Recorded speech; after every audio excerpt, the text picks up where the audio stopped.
Hello everyone, welcome back, and you are watching my YouTube channel Technical World.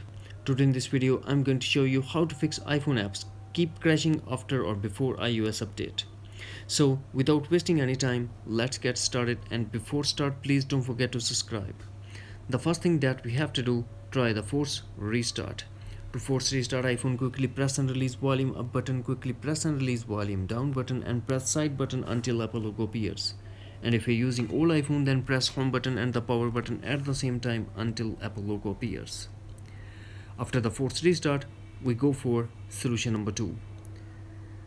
Check the latest iOS version. First launch settings, then connect to Wi-Fi. And make sure that you have a stable and strong Wi-Fi connection, then go back to settings.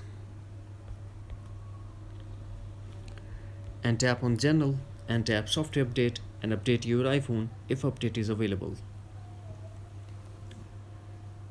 Now we go for solution number 3.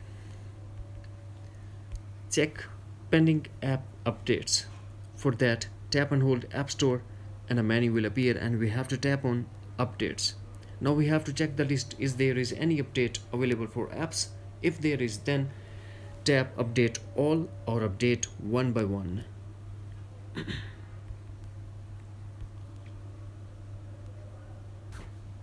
Now we go for solution number 4. Reset all settings. This process will delete all your customized setting to default setting, but no data or media will be deleted. To reset all settings on iPhone, first launch settings, then tap general and tap reset. Now tap reset all settings.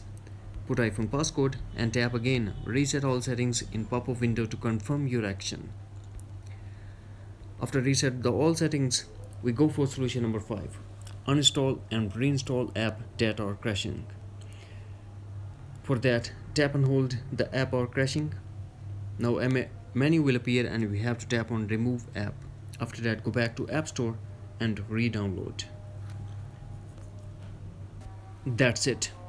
Here are some solutions. If you like, please don't forget to subscribe, like and share with your friends and family. Thanks for watching. Take care. Bye bye.